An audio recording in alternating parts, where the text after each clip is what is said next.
Kirk Douglas lived to be 103 years old, long enough to bury almost every star he ever worked with. And in that time, he saw things behind Hollywood's golden curtain that would make your stomach turn. While cameras were rolling and flashbulbs were popping, the biggest names in old Hollywood were quietly destroying the people closest to them, stealing husbands, sabotaging Oscar nights, feeding names to the government, and ending careers with a single phone call. Kirk didn't just witness it, he lived it, he survived it. And in music, his best-selling autobiography, The Ragman Son, he pulled back the curtain on a Hollywood where your closest friend could, music, put a knife in your back before you even knew the blade was out. From Oscar night sabotage to government witch hunts, from stolen husbands to careers buried in silence, these are the 9 stars who secretly destroyed their friends' careers in old Hollywood golden age history. And number 8 on this list committed a betrayal so devastating, so unforgivable that half of Hollywood refused to speak his name with anything but contempt for music almost 50 years. Number 9. Olivia de Havilland. Most people remember her as the sweet Melanie from Gone with the Wind, but behind that gentle image was a woman locked in one of the most vicious rivalries Hollywood has ever seen, and it was with her own flesh and blood. Olivia de Havilland and Joan Fontaine were real biological sisters. Both became major stars during Hollywood's golden age. And in 1942, they made history by being nominated for the exact same Oscar, Best Actress.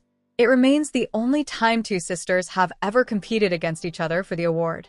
Joan Fontaine won that night for her role in Alfred Hitchcock's Suspicion. And when she walked toward the stage, she reached out to embrace her older music sister. Olivia pulled away right there in front of the entire audience, in front of every important person in the industry. She refused to congratulate her own sister on the biggest night of her career. That moment set the tone for decades of bitter warfare between them. When Olivia won her own Oscar 4 years later for To Each His Own, the rivalry only deepened. Joan would later claim in multiple interviews that Olivia systematically worked behind the scenes to undermine her with studios and directors, using her industry connections and her seniority as the older sister to quietly freeze Joan out of roles she deserved. Joan's career declined through the 50s while Olivia's continued to flourish. They stopped speaking entirely, not for months, not for years, for decades. Both sisters died without ever reconciling. Joan passed in 2013. Olivia followed in music, 2020 at the age of 104. A lifetime of shared blood, shared talent, and music, shared history, but not a single moment of shared peace. Kirk Douglas knew both women personally. They were all part of the same golden age royalty, and he understood music, exactly how personal vendettas could quietly strangle a career in a town where everyone whispered behind closed doors. Number 8. Burt Lancaster. Kirk Douglas and Burt Lancaster were one of Hollywood's most iconic screen pairings. They made 7 films together over nearly 4 decades, starting with A Walk Alone in 1948 and ending with Tough Guys in 1986. Music. To the public, they looked like 2 friendly rivals pushing each other to greatness on screen. Behind the scenes, the dynamic was far less charming. Lancaster demanded top billing in every single one of their 7 collaborations, every music single time, and he got it without exception. Kirk wrote directly in his autobiography that they were, in his own words, not particularly compatible in real life. Industry insiders described Lancaster as a professional shark who took no prisoners when it came to business. He used his imposing physical presence, music, his leverage with studio executives, and his ruthlessly aggressive negotiating style to dominate every collaboration they shared. Kirk could steal scenes from Lancaster on camera with his raw intensity. But off-camera, Burt consistently held the upper hand in deal-making, billing, negotiations, and studio politics. Music, that constant positioning as the second name, took a real toll over the years. Kirk Douglas was nominated for 3 Academy Awards throughout his career, music, and never won a single competitive Oscar. Meanwhile, Lancaster took home the statue for Elmer Gantry in 1960. Kirk eventually received only an honorary Oscar in 1996, decades after many in the industry believed he should have won one outright. He outlived Burt by 26 years, Lancaster. Music, passing in '94, long enough for Kirk to have the final word, and he used every page of his books to make sure people understood what really happened between them. Number 7. Elizabeth Taylor.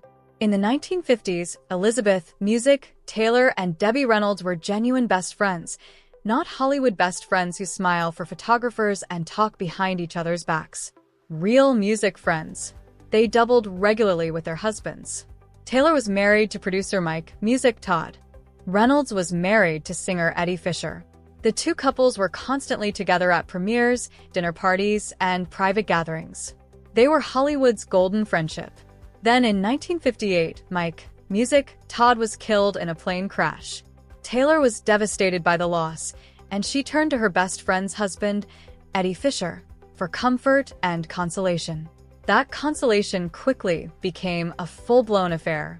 Fisher abandoned Debbie Reynolds and their two small children, one of whom was future star Carrie Fisher, and married Elizabeth Taylor in 1959, less than a year after Music, Todd's death.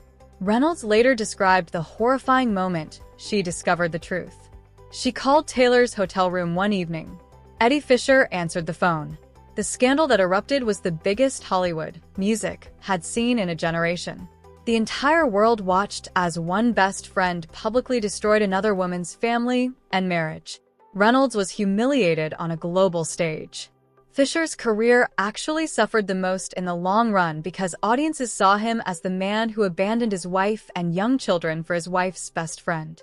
Music, and the truly cruel irony is that Taylor eventually left Fisher, too, for Richard Burton on the set of Cleopatra, proving that the entire devastating betrayal had been even more pointless than it already seemed. Kirk Douglas was close friends with Mike Todd. Music, they were neighbors in Palm Springs. He wrote about Todd in his autobiography and understood intimately how one selfish act of betrayal could, Music, send shockwaves rippling through an entire Hollywood community for years. Number 6. Alfred Hitchcock. Music, Alfred Hitchcock first noticed Tippi Hedren in a television commercial and immediately, Music, decided she would become his next great leading lady. He cast her in The Birds in 1963 and Marne the following year. She was being groomed as his new blonde muse, following in the footsteps of Grace Kelly and Kim Novak. But Hitchcock's obsession, Music, with his leading ladies ran far deeper than anyone on the outside could see. During production, Hitchcock began making aggressive and unwanted sexual advances toward Hayden when she firmly and repeatedly refused him. His behavior transformed from obsessive admiration into cold and calculated vindictiveness. Hitchcock kept Music, Hayden locked into an exclusive personal contract for 2 full years after the completion of Marne. During that entire period, he refused to cast her in any music project of his own. But here is the truly cruel dimension of his revenge. He also refused to release her from the contract, Music, which meant no other studio or director could hire her either. She was completely trapped. Hollywood's most exciting new star. Unable to work, unable, Music, to leave, unable to do anything but watch her career momentum evaporate day by day. By the time her contract finally expired, the industry had moved on to newer faces. Hedren never regained her position as an A-list star despite being genuinely talented. Her daughter Melanie Griffith would later become famous in her own right, but Tippi's career was permanently stunted by one powerful man's wounded ego. Kirk Douglas understood this system deeply.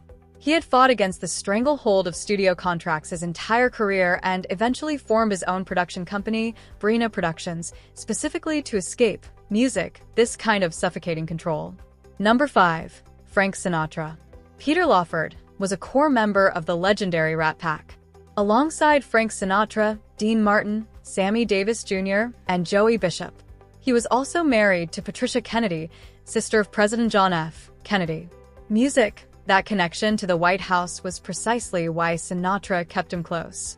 Sinatra was utterly consumed by the glamour of presidential power, and Lawford, Music, was his direct bridge to it. In 1962, Sinatra spent a fortune preparing his Palm Springs compound to host the sitting president. He constructed a helipad, expanded guest quarters, and planned every detail with obsessive care. Then, at the very last minute, Attorney General Bobby Kennedy, music, advised his brother to cancel the visit, citing Sinatra's widely known associations with organized crime figures. Kennedy, music, stayed at Bing Crosby's estate instead, a Republican's home, which twisted the knife even deeper. Lawford was the one forced to break the devastating news to Sinatra. He was nothing more than a messenger. But Sinatra's fury was biblical. He took a sledgehammer to the helipad he had built with his own money. He shredded every photograph he owned music of Lawford. Then, he methodically set about erasing Lawford from his professional life. Lawford's role in the upcoming film Robin and the Seven Hoods was immediately stripped away and handed to Bing Crosby. Sinatra, music, broadcast through every channel in Hollywood that Lawford was finished. Years later, when Lawford attempted music to attend one of Sinatra's Las Vegas performances, hoping to make peace, Sinatra, music, discovered he was in the audience and flatly refused to take the stage until Lawford was physically escorted from the building. The destruction was absolute and permanent. Lawford descended from A-list cinema to game show cameos and bargain bin productions. His marriage to Patricia Kennedy, music, disintegrated by 1966. He fell into severe addiction, and he died broke at just 61 years old in 1984. His own children could not afford his funeral, music, expenses. When he was finally laid to rest, it was only because a former manager stepped in to cover the costs. The man who once rubbed shoulders with presidents and performed alongside the most famous entertainers on earth was buried with almost nothing to his name. All because he delivered a message that Frank Sinatra did not want to hear. Number 4. Joan Crawford. Joan Crawford and B. Davis were the two towering female stars of Hollywood's music golden age. Their rivalry spanned decades of competition, jealousy, music, and undisguised mutual contempt. In 1962, the two women were brought together for Whatever Happened to Baby Jane, a psychological horror film that brilliantly weaponized music, their real-life hatred to fuel performances that were terrifyingly authentic. The film was a smash hit. B. Davis earned a Best Actress Oscar nomination for her ferocious performance. Music, Joan Crawford was not nominated, and that snub drove her to the edge of obsession. Crawford devised one of the most coldly calculated music acts of sabotage in the entire history of the Academy Awards.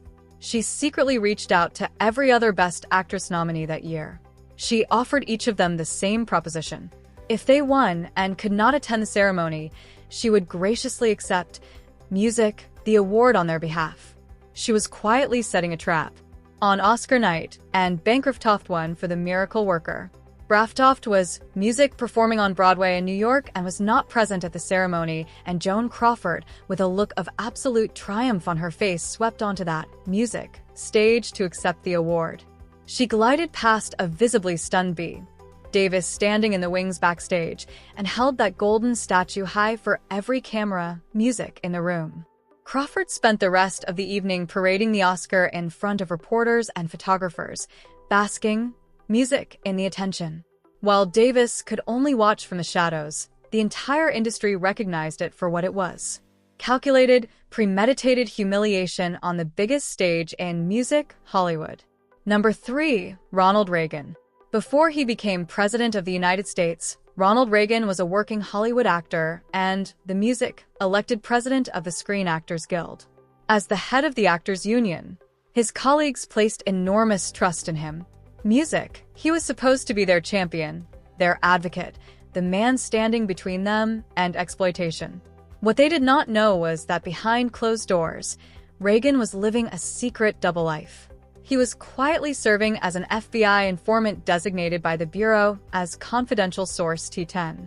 In private meetings with federal agents, music, Reagan fed them names of fellow actors, writers, and directors he suspected of harboring communist sympathies.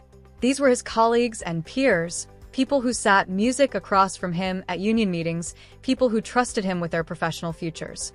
The information Reagan supplied helped feed the Hollywood blacklist, music, a devastating system that shattered hundreds of careers across the industry. People lost everything, their work, their income, their homes. Some fled the country entirely, seeking employment in Europe or Mexico. Others simply never worked again. And this is where Kirk Douglas enters the story in the most powerful way imaginable. Kirk watched the blacklist destroy brilliant, talented people all around him. He saw careers dissolve overnight. He watched families fall apart under the pressure, and he decided he would not stand by in silence. When Kirk produced Spartacus in 1960, he made a decision that changed Hollywood forever. He hired Dalton Trumbo, one of the original Hollywood 10, who had been imprisoned for refusing to name names. Trumbo had spent years writing under pseudonyms for a fraction of his true value. Kirk insisted that Trumbo receive full on-screen credit under his real name. That single courageous act is widely credited with shattering the Hollywood blacklist once and for all. Ragman helped build the machine that destroyed careers. Kirk Douglas dismantled it with his bare hands. Number 2. Kazan. This is the one I mentioned at the very beginning. The betrayal so severe that Hollywood's wounds from it were still bleeding half a century later. Kazan was the most sought-after director in music, both Broadway and Hollywood during the early 1950s. His films defined American cinema, A Streetcar Named Desire, On the Waterfront, East of Eden. He personally launched the careers of Marlon Brando, James Dean, and Warren Beatty. The man was untouchable. As a young artist during the Depression, Kazan had briefly joined the Communist Party, as many intellectuals of that era had done. When the House Un-American Activities Committee demanded his testimony in 1952, Kazan stood at the absolute summit of American film. He initially refused to betray anyone in a closed session, but then the machinery of power, music, closed in around him. Studio head Daryl Zanuck made it unmistakably clear that without cooperation, Kazan's film career would be terminated. So Kazan returned to the Music Committee and he named 8 of his former friends and collaborators, people he had worked alongside for years, people who had trusted him completely. The fallout was instant and catastrophic. Actress Phoebe Brand, one of the people Kazan named, would not appear in another film for 40 years. Other careers were destroyed overnight. Former music friends began crossing the street to avoid him. His closest creative partner, Arthur Miller, ended their friendship permanently. Miller went on to write The Crucible, a play that stands as one of the most powerful condemnations of witch hunt mentality ever written. But Kazan was not done. He followed his testimony by making On the Waterfront, a celebrated film in which Marlon Brando achieves moral redemption by informing on corrupt figures around him. The film was widely interpreted as Kazan's attempt to use Hollywood's grandest stage to justify his own act of betrayal. The scar never faded. When the Academy awarded Kazan an honorary Oscar in 1999, almost 50 years after his testimony, 250 protesters gathered outside. Dozens of actors sat in stony silence in the auditorium, their hands deliberately still while others applauded. Kirk Douglas was navigating this exact world during these exact years. He witnessed everything Kazan did. And where Kazan chose to sacrifice his friends to protect himself, Kirk chose the harder, braver road, putting his own career at risk to set things right. Number 1. Walt Disney. This is the name that shocks people the most. Walt Disney is arguably the most beloved figure in the history of entertainment. Uncle Walt, the man who gave the world Mickey Mouse, Snow White, and Disneyland. The warm, smiling face of imagination and childhood innocence. But behind that meticulously cultivated image was a man who helped build the very machinery of career destruction that Kirk Douglas would later dismantle. In 1947, Disney eagerly testified as a friendly witness before the House Un-American Activities Committee. He was among the very first in Hollywood to cooperate. He used his testimony to specifically target the leaders of the 1941 Disney animator strike, workers who had simply organized to demand fair wages and humane working conditions. Disney harbored a deep, bitter grudge against the strikers. And he weaponized a government committee, to take his revenge, branding union organizers as dangerous subversives and helping lay the groundwork for the blacklist that would devastate the industry for over a decade. But there was something even more disturbing. In 1938, the Nazi regime's official filmmaker, Leni Riefenstahl, traveled to Hollywood seeking American distribution for her propaganda documentary. Music, every major studio in town refused to grant her a meeting. They shut their doors completely. The only prominent Hollywood figure who welcomed Riefenstahl was Walt Disney. He gave her a personal guided tour of his studio and previewed footage from his upcoming production of Fantasia. Music. This meeting took place after the horrors of the Night of Broken Glass were already front-page news around. Music, the world. And then there were the films themselves. Racial caricatures appeared throughout Disney's animated features during this period. Offensive stereotypes were embedded in beloved children's entertainment, viewed by hundreds of millions. One particular film was so deeply problematic that Disney's own company eventually sealed it in the vault permanently. Refusing to ever release it for home viewing, Disney built his empire on the image of warmth, music, and wholesomeness, while quietly enabling systems of persecution and prejudice that caused real harm to real people. Kirk Douglas once said that you can be a terrible person and be enormously talented, and you can be the kindest soul alive and have no talent whatsoever. He understood that old Hollywood was a place where ability alone could never protect you, where a warm handshake at a premiere could disguise a plot to destroy everything you had built. Music, where the person sitting beside you at dinner might be the same person whispering your name to the authorities. These 9 stars proved that the most dangerous people in Hollywood were never the ones who openly despised you. They were the ones who called you their dearest friend. Music and Kirk Douglas, the Ragman son from the poorest streets of Amsterdam, New York, who clawed his way to the top of an industry designed to chew people up and spit them out, who outlived nearly music, every last one of them, made absolutely certain that the world would never forget what they did music, when the camera stopped rolling and the studio lights went dark.